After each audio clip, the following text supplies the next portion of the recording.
Welcome back, everyone. I'm George Hammond, conference producer at Technology Networks, and I'm pleased to welcome our next speaker, Dr. Keenan Walker, presenting Proteomics as a tool to identify drivers and biomarkers of brain aging and dementia.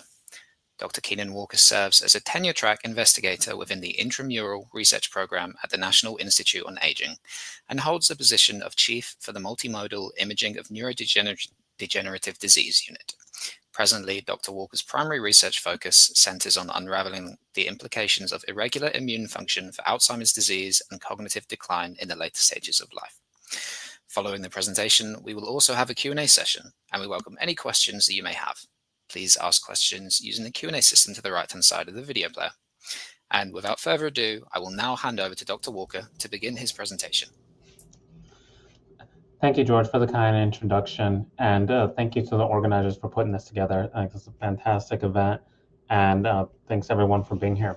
So as the title implies, I'm going to be talking about how we've used proteomics as a tool really to identify biological drivers of brain aging, particularly dementia and cerebral small vessel disease, and how we've also used this to understand or identify new plasma-based biomarkers.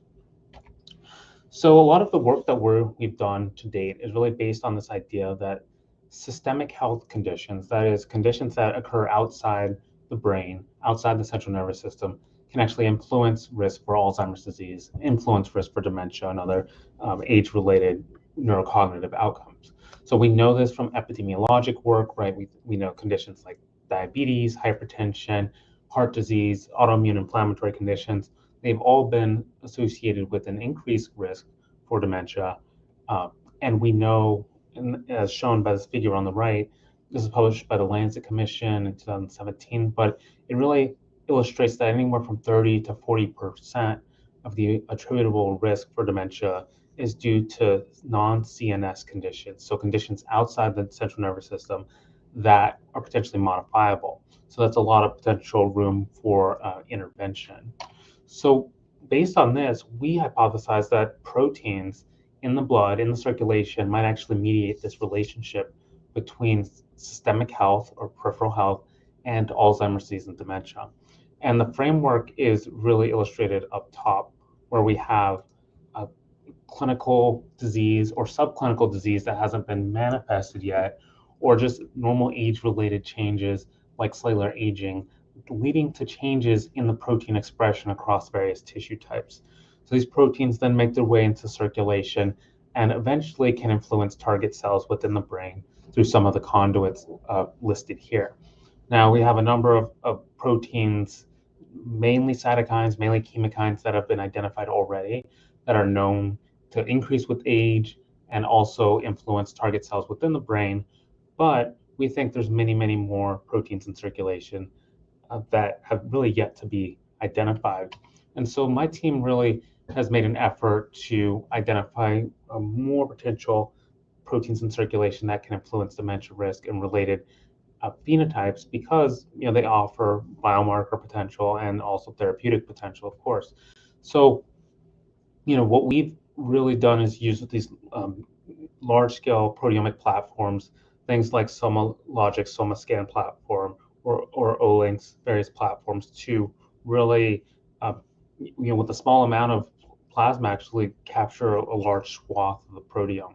So we applied this in 2021, looking at incident dementia risk. So we looked at 5,000 proteins using the SomaScan platform among non-demented individuals, and then we examined how individual proteins relate to risk for developing dementia in a 5-year follow-up period. So this was among older adults, but in doing so, we identified, and as this volcano plot in the top right shows, a number of proteins that were predictive of future dementia risk. And by incorporating some genetic methods that I'm going to talk about later, we were able to actually identify potential therapeutic targets, all of which were novel to the field at that point. So a lot of work in dementia among older adults especially came out with the advent of these large-scale platforms that have been applied to cohort studies. But really, one of the drawbacks of a lot of this work is that it really focuses on older adults. We know, however, that Alzheimer's disease, although it's expressed in late life, really begins well before that. And the preclinical period, the time when people have disease in brain without symptomatic expression, is fairly protracted, and that's illustrated on the top right here. So, in order to understand the disease pathogenesis, particularly the early stages of it, our thinking was we need to look during midlife, right? This is the point where many scientists agree that dementia pathogenesis, particularly for Alzheimer's disease and some of the other neurodegenerative conditions, really begins. And so more recently, we really focus on the midlife plasma proteome and examining how that proteome relates to dementia risk, this time over a 2 to 3 decade follow-up period. So this really was a massive collaborative undertaking, but goal here was to again identify biomarkers and understand peripheral biologic drivers of disease itself. So the study was performed in multiple steps. The first step used data from the atherosclerosis risk and community study, or the ERIC study. This is a fantastic cohort. It's a multi-site community-based study in the United States. And it enrolls African American and white individuals across 4 different sites. So what we did is we took 11,000 individuals, applied the SomaScan platform, really identified those who were non-demented at the time, and we related each of the proteins, in this case 5,000 proteins, to dementia risk over the following 25-year follow-up period. So one by one, we related each protein to dementia risk. And in that time, among the 11,000 people who started the study, we had about 1,900 convert to dementia.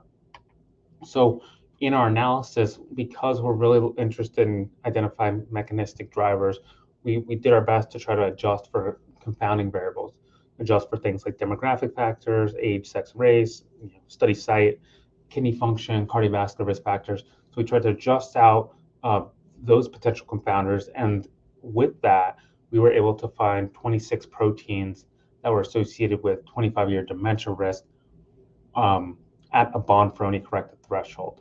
So those are shown here. GDF15 was well above the others, our top hit in this follow-up period.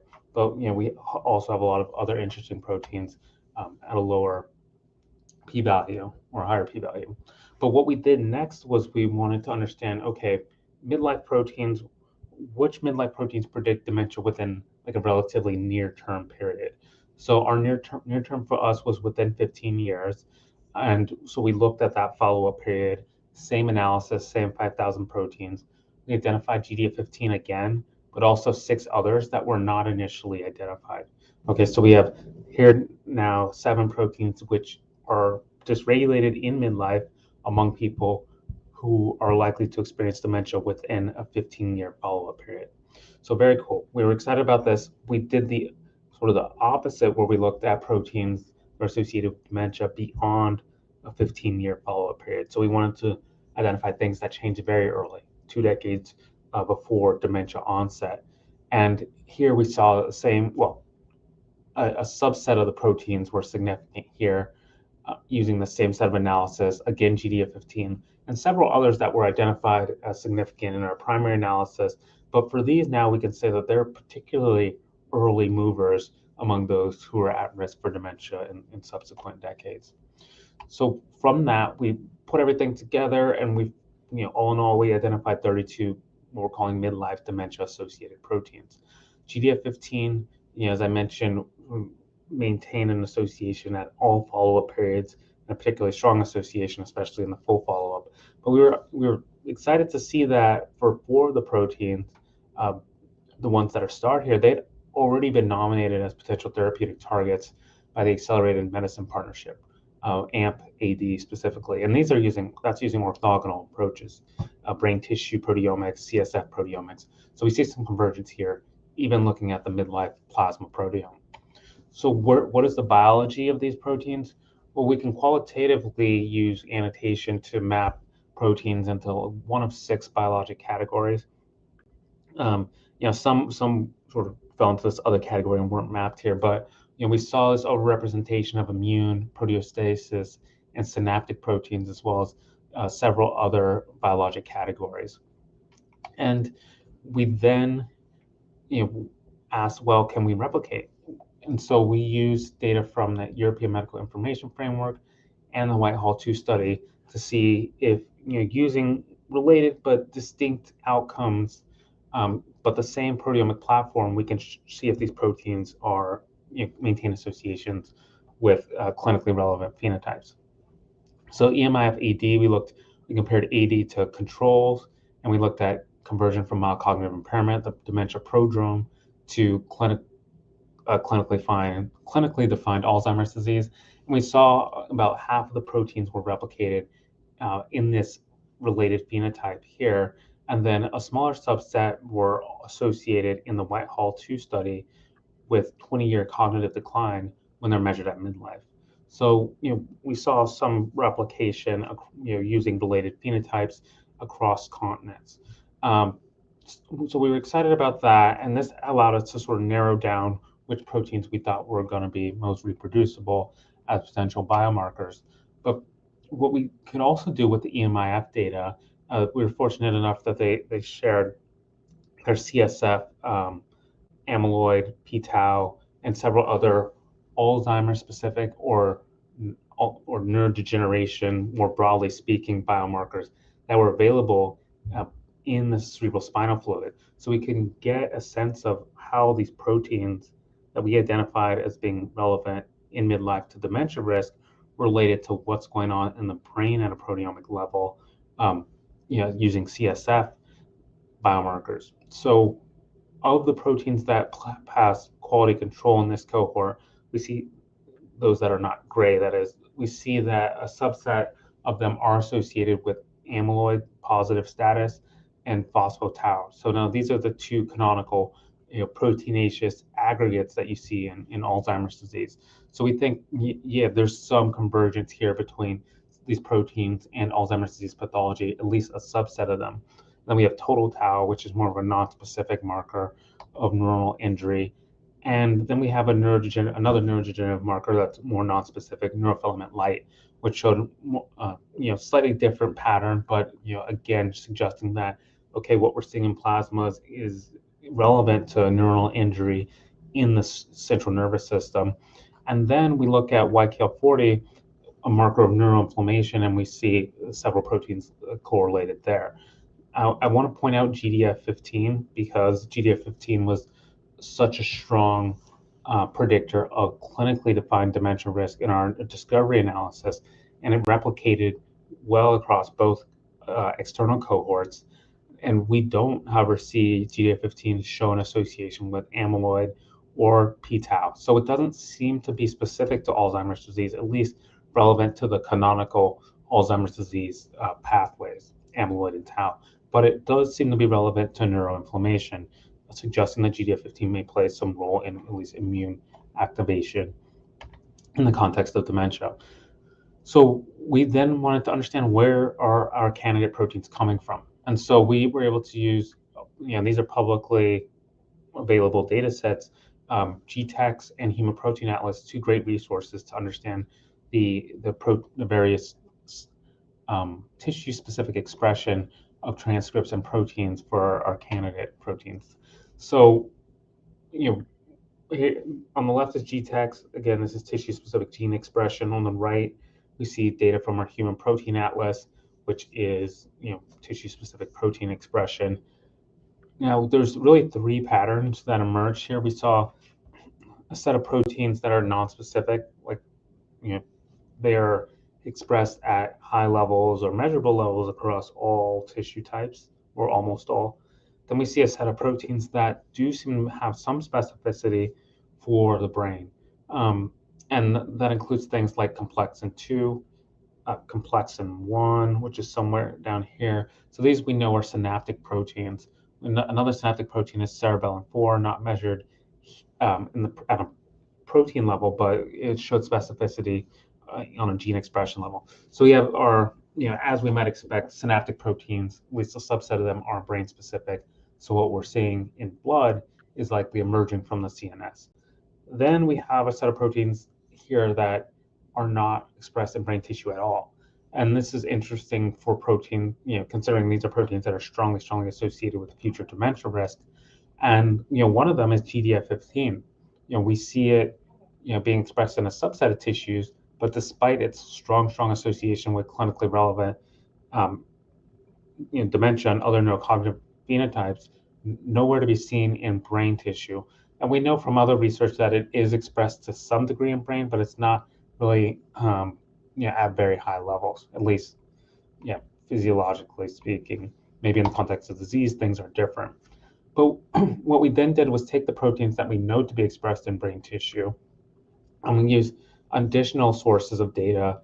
Here is data from the ROS-MAP cohort, which pulled together brain tissue proteomic samples, and we could see if the proteins that we identified, and this is using a different platform, but we can identify some of the similar proteins, and we can see if they're differentially expressed in Alzheimer's disease brains versus control brains. And this is at autopsy, of course.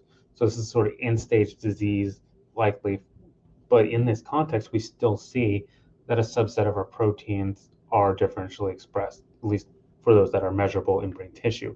Now, the patterns suggest that we see this downregulation in synaptic proteins, complexin 2, complexin 1, cerebellum 4, and this upregulation in stress response, heat shock, and immune response proteins, and as indicated by the red here. And this is actually, at least the synaptic pattern is different than what we saw at midlife in the plasma proteome, right? In the midlife, we saw synaptic proteins be upregulated, but it seems at the end stage disease, in terms of Alzheimer's disease brains, we see the synaptic proteins downregulated. So we see this interesting variation in the direction of association. We were also able to derive some unique insights from network analysis. And so I'm going to talk about this briefly, but this is a set of analysis that was led by collaborators Pascal Schlosser and Linda Zhou at Johns Hopkins. And what we did here was we used data-driven clustering, particularly this program called NetBoost, which is very similar to WGCNA, which many of you might be familiar with. But we took the whole set of 5,000 proteins that were measured in middle-aged adults, and we clustered them based on protein-protein sort of co-expression or correlation, really adjacency. But we were able to find 19 protein modules that were sort of highly correlated with each other. And these modules range in size from about 20 proteins, very small, to 2,000 proteins, very large. And when you see the modules here down below, each color is a module, and the dendrograms actually represent individual proteins. Same thing is shown here in this heat map. So, but what we can do is compute person-specific module expression. And we did that, and then we were able to relate each module, the degree to which each person expresses each module, that is, to dementia risk over subsequent 25 years. And so again, these are protein expression, protein module expression at midlife. And we see that 3 of the modules in particular, after adjustment for the same set of covariates that I mentioned earlier, 3 of the modules are significantly associated with dementia risk over this 25-year period. And so that includes module 1, module 5, and 19. And we look at this, we do the same analysis for near term. So again, near term is dementia risk within 15 years. We see module 9. Okay, so a totally different module is statistically significant here near term than we see a full follow-up. And then when we look at long-term module, again, in relation to dementia beyond 15 years outward, we see 1, 5, and 19 pop up again, just like we saw in the full follow-up. So, we have these modules with these arbitrary numbers, but we can look into the biology using things like overrepresentation and gene set enrichment analysis. And so that's just what we did, focusing in on the modules that we know to be associated with dementia risk, right? So we looked at module 1 first, and we see in terms of enrichment, clearly it's the immune-related module. Large module, about 700 proteins, but we see JAK-STAT signaling, we see T-cell signaling, toll-like receptor, and this is clearly an immune-rich module. We look at module 5, a little different. So this one's positively associated with dementia risk, but we see this module is more so enriched for extracellular matrix organization and matrix metalloproteases, or that sort of family of proteins. We look at module 19. All right, so this is the most strongly associated with future dementia risk, and we see this module, weakly enriched for immune system processes. Okay, so no clear enrichment here. It's a small module, 77 proteins, but it looks at least weakly enriched for immune proteins. More might be learned from this module by looking at the hub proteins, which are the set of 6 proteins. I mean, 6 is an arbitrary number, but it's a set of proteins that are most strongly correlated with overall module expression. And we see that when we look at those, we see heat shock protein, and another heat. So we see 3 heat shock proteins, and it's really suggesting like this is a stress response module. But again, this is something that's dysregulated very, very early on in people at risk for dementia. And if we look at the actual genes and proteins that are in these considered hub proteins or hub genes, a lot of them in a separate data set are shown to be altered in Alzheimer's disease brains, and that's what the asterisks are here. So we see some convergence there. We're excited about module 19. And then going back to module 9, which is the only module that's associated with dementia within 15 years.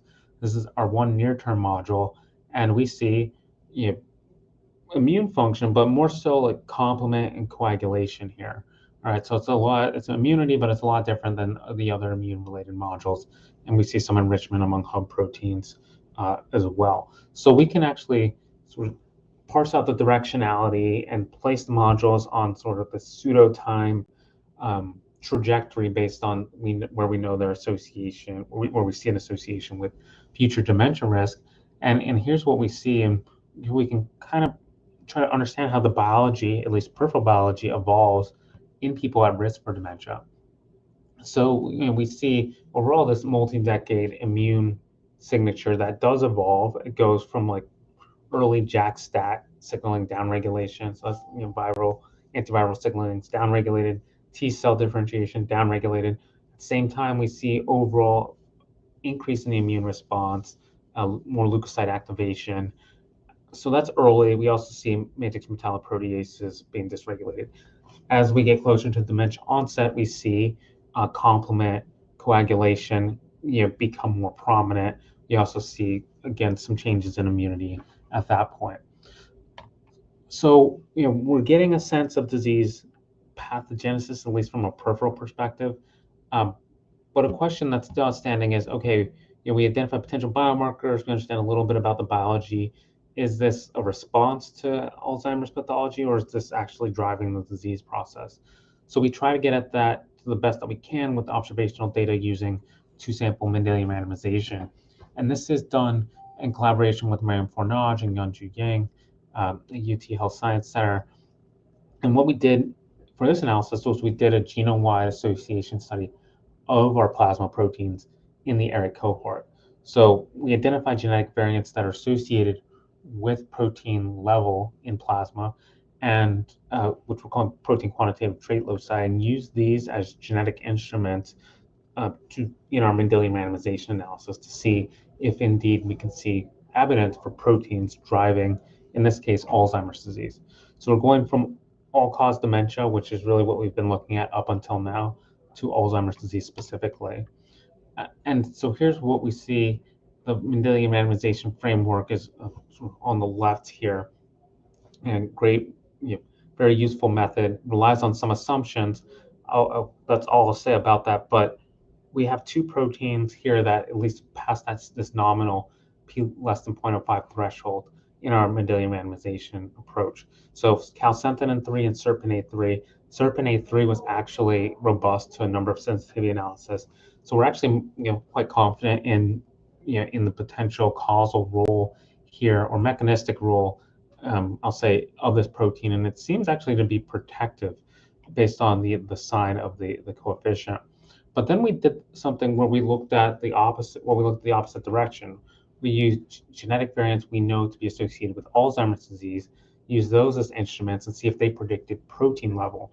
And as you can see by the red in this table, we see much more significance here. Notably not with serpinate3. So we don't think that's a function. What we saw in the last analysis isn't necessarily a function of reverse causation, but we see a lot of the other proteins seem to be dysregulated or upregulated, downregulated as a result of underlying Alzheimer's disease biology rather than the other way around. So, at least half of these proteins, or about half of them in midlife, seem to be dysregulated as a result of Alzheimer's disease. Whether it's Alzheimer's disease genetics or some early pathological process that's expressing itself peripherally. But what we can also call these proteins are genetically validated or biomarkers for Alzheimer's disease itself. But what we can't say is that they're necessarily specific. But it does seem, from a measured protein perspective and a genetic perspective, there is a link between these proteins and dementia and Alzheimer's disease, respectively. Many of them are immune related, and that's what I highlight here. So just sort of trying to summarize and pull all this together, we really honed in on these 32 proteins that we identified in our discovery analysis. And we can go as far as calling them midlife biomarkers for all-cause dementia, a subset of them, maybe biomarkers for Alzheimer's disease specifically. But what's neat is that they're linked to distinct biologic pathways that we know from GWAS and other studies and more translational research to be relevant in Alzheimer's disease. But it's distinct from amyloid, distinct from tau, which we now have good plasma biomarkers for. But so this allows us to get at other aspects of disease biology that may account for some of the heterogeneity, and we have here the degree of evidence for our prioritized proteins for proteostasis, immune function, synaptic function, complexins, grid 2, cerebellum 4, and then a number of matrix metalloproteases and other sort of more non-specific vascular proteins, which we think could be used to characterize disease heterogeneity very, very early on. So I'm going to switch gears now and talk about how we've applied a similar approach to understand cerebral small vessel disease, which is sort of a related phenotype, and how we went about identifying some pretty good biomarkers for that. So cerebral small vessel disease is sort of can be defined in several ways, but I like to think of it as a number of MRI characteristics that aren't necessarily clinically, well, they're definitely clinically relevant, but they don't necessarily have a clinical correlate sort of in the near term. So you can express these conditions, cerebral small vessel disease, for an extended period of time and not know it. It's really like very silent, so to speak. And it includes things like white matter hyperintensities, which are very common, especially those over 40, lacunar infarcts, which are essentially small strokes, namely subcortical strokes and gray matter structures, and then we have microhemorrhages, which are exactly what they sound like. Why is this important? Well, cerebral small vessel disease, though not as sort of meaningful in the moment as a large vessel stroke that we go to the emergency department for, cerebral small vessel disease has been linked to cognitive decline. It's been linked to dementia risk and actually causally linked to Alzheimer's disease in a GWAS, a few recent GWASs of this outcome. And it's been linked to frailty, disability, mortality. So just overall poor outcomes among older adults. And really, there's no fluid biomarker to help stratify people at risk for cerebral small vessel disease. The only way to capture it really is through an MRI. And we know there's reasons why we can't screen large set of people with MRIs necessarily. So we want to identify biomarkers. We also want to understand peripheral drivers of this condition. And so I'm going to present some analysis done by Gabriela Gomez. She's a fourth-year med student in my lab, and she did a wonderful job with this paper. It's actually, it's in revision now. Hopefully will be out soon. So what she found, she looked at 4 different phenotypes: white matter hyperintensity volume, lacunar infarcts, and then microhemorrhages, both lobar, so near the cortex, and subcortical. And of the 4 phenotypes, we saw, after adjustment for multiple comparisons, a number of candidate proteins for white matter hyperintensities, which are these guys over here. Okay, so we sort of zeroed in on white matter hyperintensities. It is a very common phenotype, and again, clinically relevant. So we thought it's important to really zero in on this. We identified OMG, which is oligodendrocyte myelin glycoprotein, and neuropentraxin receptor as the top 2 proteins with in addition to 11 others. And this is with sort of similar covariate adjustment as what I mentioned for our dementia analysis. So we also performed some number of replication analysis. This was again done in the ERIC cohort, this time in older adults. I neglected to say that on the last slide. This is a set of older individuals, about 2,000 of them. But we were able to replicate a number of our findings in cardiovascular health study, the Baltimore longitudinal study of aging, and Generation Scotland study. So some of these proteins had like 2 external replications, and we showed that a number of them were associated with longitudinal declines in white matter grade and associated with white matter volume. So yeah, we were able to get a good replication of a subset of these proteins, and then we were able to take that data and meta-analyze it, at least from the cohorts that had continuous measures of white matter hyperintensity volume on 3T MRI. So, with the meta-analysis, which are the squares here, we saw that all of our 13 reached statistical significance. So we looked into these a little bit further, again, leveraging this external data to understand, or publicly available data to understand where these proteins are coming from. A subset of them seem to be originating from brain tissue, namely OMG and neuropentraxin receptor. As you can see here, they're fairly specific. And beyond that, we can use other data sets to understand what cell types they're coming from. So OMG, for example, seems to be primarily expressed in oligodendrocytes and mature astrocytes, and then neuropentraxin, more so neurons themselves. But the oligodendrocyte expression of oligodendrocyte myelin glycoprotein does make a lot of sense, and it makes sense on its face why it would be a good measure for white matter lesions, because white matter is made up of myelin, which is made up of oligodendrocytes. So then we were able to use data from ROSMap, same sort of framework, look up the proteins that were measured in brain tissue, and ask, are they related to any clinical and pathological phenotypes of interest? And we saw OMG and neuropentraxin were both related to cerebral atherosclerosis. Okay, so this is a driver of cerebrovascular disease, large and small vessel, and cognitive trajectory. So some clinical relevance there, and not necessarily Alzheimer's specific, which we don't necessarily expect. So again, we do our clustering. We find some, this time among older adults, 5,000 proteins, we find 15 clusters. 7 of them are linked to at least some form of cerebral small vessel disease, and 2 that are highly significant for white matter hyperintensities. One, module 9, is actually specific. Still trying to parse out the biology of this protein module. But what's perhaps more interesting is what we found when we looked at, when we again used this Mendelian randomization approach. So again, genome-wide association study on plasma protein level and module expression. And using those SNPs, we related them to, we used the summary statistics from a white matter hyperintensity volume GWAS. And we were able to show that although none of our individual proteins showed evidence in this analysis for a mechanistic role in white matter hyperintensity volume, one of our modules did, and that's module 3 here. And so we then looked at it. What does it represent? It's positively associated with white matter hyperintensities.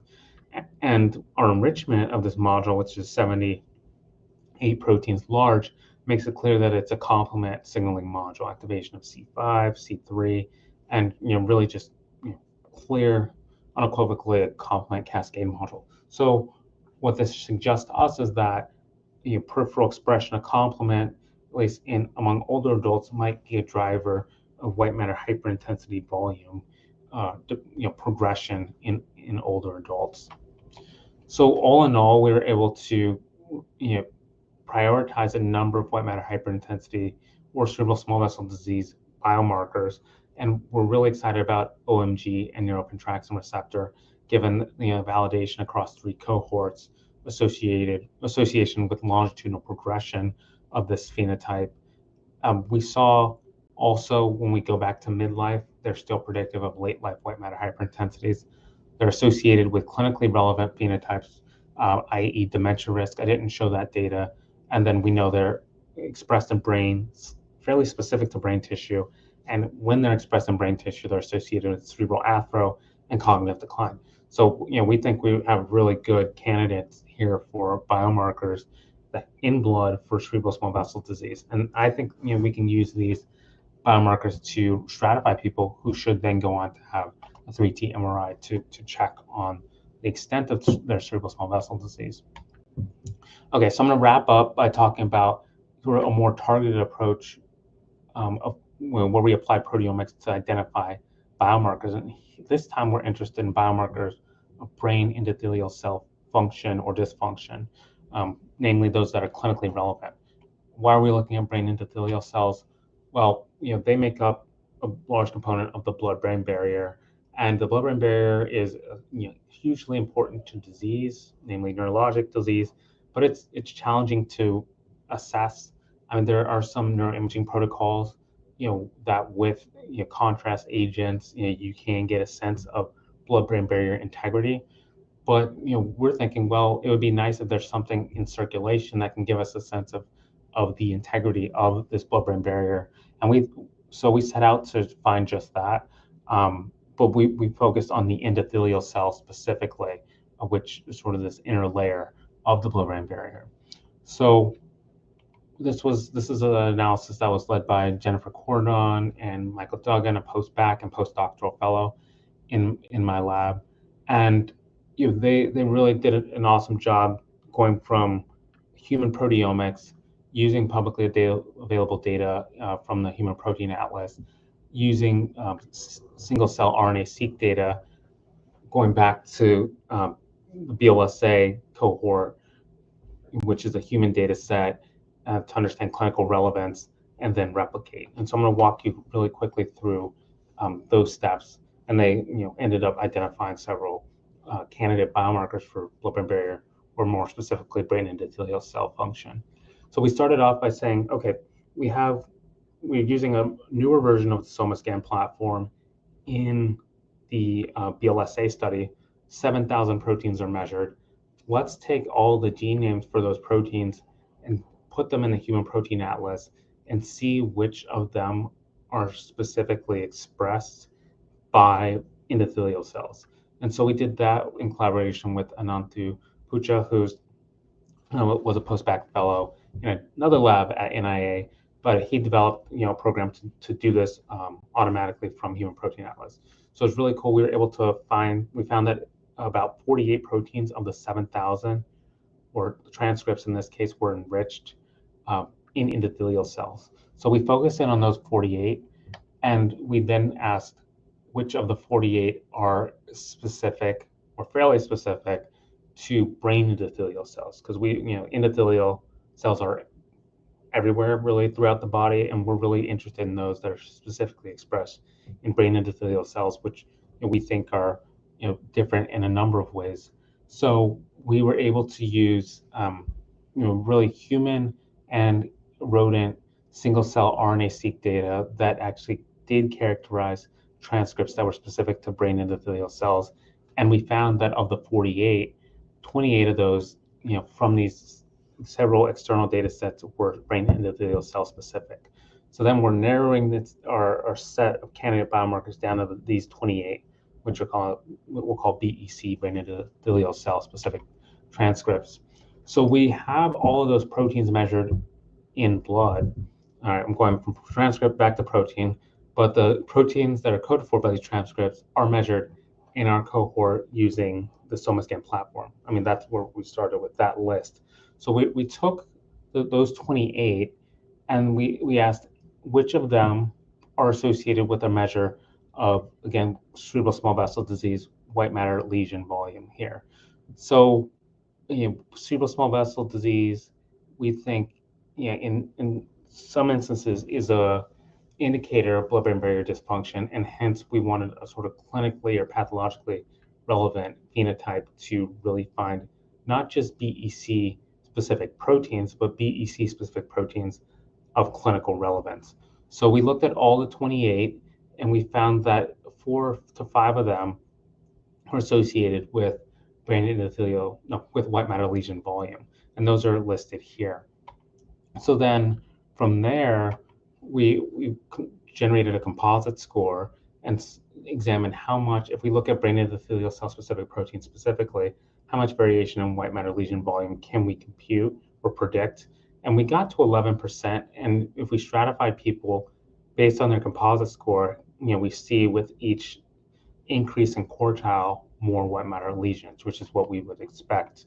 Now, we then ask, can we externally replicate this? So in a cohort that's fairly demographically different than the Baltimore longitudinal study of aging, we're going back to Eric, we looked both at the brain endothelial cell composite and the individual proteins, and we saw that CDH5, RSPO3, especially were able to replicate for white matter hyperintensity prediction, as did the composite score.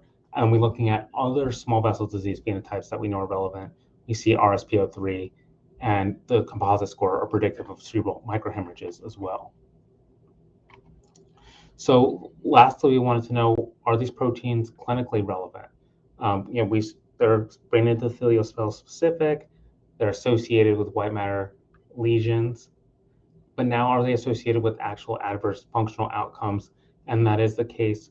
CDH5 and RSPO3 were clinically relevant as a predictive of future dementia risk over, in this case, a 25-year follow-up period. CD93 was not, and this is the protein that didn't replicate. So we're really excited about CDH5 and RSPO3 and our composite as relevant in predicting clinically relevant brain endothelial cell dysfunction. So we have 5 of 28 here. So we identified 28, and these are indicated here, all of the BEC specific proteins. But 5 of them we identified as being pathologically relevant to small vessel disease. And 2 of them, CDH5 and RSPO3, replicated in an external cohort. So we're more certain about these 2. And we showed also that these 2 are relevant to dementia risk, so clinically relevant as well. We know what their biology is. CDH is an intracellular adhesion molecule, on RSPO3 is involved in Wnt and mTOR signaling. But we're not necessarily saying they're mechanistically relevant. We're just saying they could be good biomarkers for cerebral small vessel disease mediated through BBB, blood-brain barrier dysfunction. And this paper came out in Stroke actually yesterday. So if you're interested, feel free to check that out. But I'll stop there. Thank you for your attention. And again, thank you for inviting me to speak. And of course, I need to thank my team, collaborators, and of course, the funding agency. And for any of you all out there looking for postdoctoral fellowships and like proteomics, please reach out. We have positions available. Thank you. Thank you so much, Dr. Walker, for your insights and for your expertise. That was an excellent talk. As of all the other talks, we anticipate lots of inquiries from our audience, and we have already received some questions, so let's proceed directly to the Q&A now. Do you see an overlapping set of candidate biomarkers come up as top hits for distinct age-related conditions? Yeah, short answer is yes, very much so. But not for all the proteins, but a large subset of the proteins that we identified in midlife as being associated with dementia risk also are predictive of late life risk for diabetes, physical frailty, cardiac conditions. So we do think there's a subset of the proteome that's just indicative of maybe advanced biologic age or general dysfunction. But yeah, a lot of overlap. That's excellent. Thank you so much, Dr. Walker. We have had lots of questions that have come in from our audience, so I will go to these now. So your first question from Zane is, can shock treatment trigger cell regrowth and help reduce dementia? I don't know. I'm sorry, I That's can't okay. answer I'll move on to another question for you. Is it possible to recognize these proteins in residue left behind if the brain has been removed or if only the brain has remained intact? So yeah, I mean, most of what I spoke about was relevant to these proteins in blood, but these same proteins have been identified using various platforms, whether it be mass spec, SomaScan, or other proteomic platforms in brain tissue. I know they're working on cell-specific protein expression. People are working on that. That's going to be extremely valuable. But a lot of this is identified in bulk, so just sort of pulverized brain tissue that's been sort of extricated from the skull, and proteomic analysis has been performed. That's excellent. Thank you so much, Dr. Walker. Moving on to your next question now. Why do you think there is a robust signature in blood for diseases that primarily affect the central nervous system?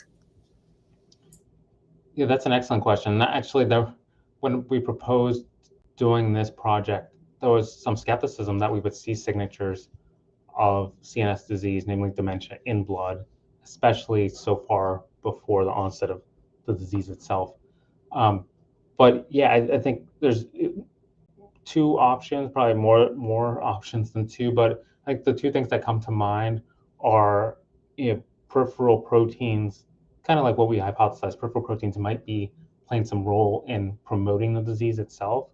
And I talked about some of the, just very briefly, the conduits, signaling through the brain endothelium, signaling through the afferent vagal nerve. Cytokines and small molecules can actually pass right through the blood-brain barrier into the brain. But we know, especially for immune proteins in circulation, that they do influence the brain and can do so without actually getting into the brain, so indirectly. So there's there's like sort of the causal hypothesis, and then there's also this idea that things change in the brain and through various conduits that are sort of whether it be lymphatics or BBB breakdown, these proteins can then get from brain into circulation. And that's why we think we're able to measure like p-tau and A beta in plasma now, with a high degree of accuracy. That's an excellent answer. Thank you, Dr. Walker. We still have some time for some more questions. So your next question is going to be, is it possible for the SNP causing structure changes to impact sonomer binding, leading to a disconnect between genomic and proteomic markers? Yes. Yeah. So we know that's the case for some, and we do see. I don't think any of the ones that we're looking at that I nominated here in terms of candidate protein for dementia risk, but there are a number of proteins. For example, PILRA.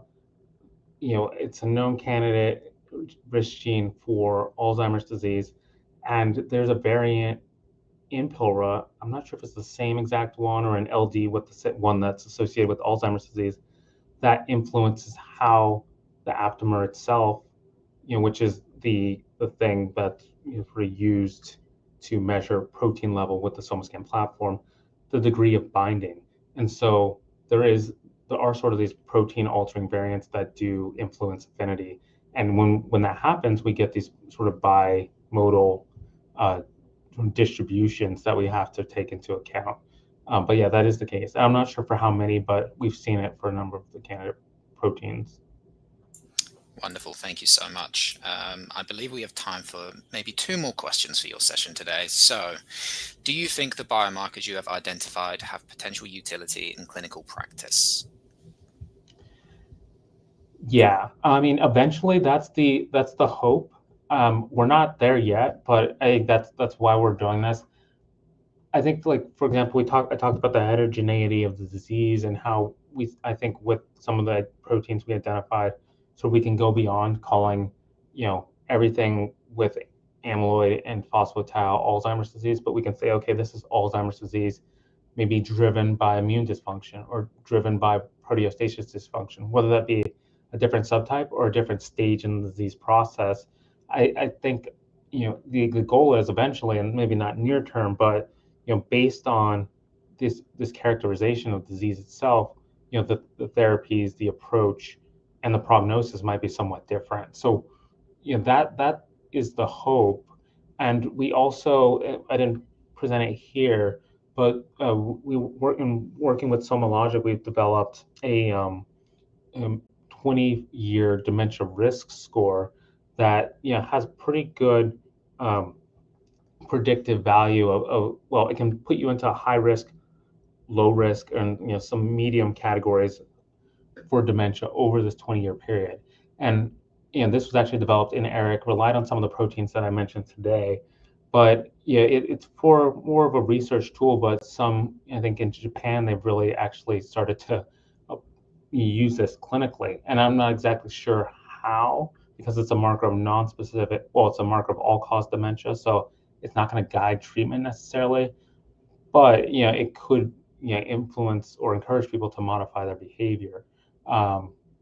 So yeah, there's already some movement into the clinical realm, not by our team specifically, but I think that's the direction things are heading. That's excellent. Thank you, Dr. Walker. And just to stem off of that as a nice way to round out this session, your next question and your final question is, what are some of the most promising blood-based biomarkers that have been identified for Alzheimer's disease, vascular dementia, or other age-related conditions? Yeah, I mean, that's a really big question, good question. I mean, Alzheimer's disease, let's start there, as defined by amyloid and tau, the best biomarkers for the disease itself have been amyloid and tau, or phospho-tau specifically, and if we're talking blood. And yeah, it makes sense, right? The best biomarkers for the disease are proteins that define the disease. But we think, well, those biomarkers aren't necessarily, although they're associated with progression to dementia, despite having the disease or in addition to having the disease, they don't necessarily, there's still a lot of room to improve prediction of who with amyloid, who with tau actually is going to begin to decline clinically. And so for predicting actual clinical progression or development of dementia, we're seeing things like GDF15 and some of the proteins that we've listed as the top 32 be good for that. So it's like, it's not necessarily predicting an etiology, but predicting clinical progression. So with vascular dementia, I know some matrix metalloproteases have come up as fairly strong predictors of vascular dementia. I think GDF15 also is a strong predictor of vascular dementia. We've looked, for example, in other cohorts that do look at dementia phenotypes or etiology specifically to characterize that. And I think a lot of the biomarkers that are relevant to large and small vessel disease, microhemorrhages, lacuna infarcts, like those proteins will also be good predictors of vascular dementia. So yeah, that's kind of where I see the outlook. But I think really there's a lot more room to enhance prediction if we go beyond amyloid and tau for Alzheimer's disease, and so that's what we're trying to do. Thank you so much, Dr. Walker. Unfortunately, that is all that we have time for today, but we really appreciate you presenting with us. Any questions that we didn't have time to get to will be sent to the speaker following on from the event. And as of all the other talks in the event, this talk will now be available to view whenever you want for the next 30 days. That just leaves me to say thank you once again, Dr. Walker. It's been an absolute pleasure having you present with us today. And for everyone watching, we'll be back soon with the next talk.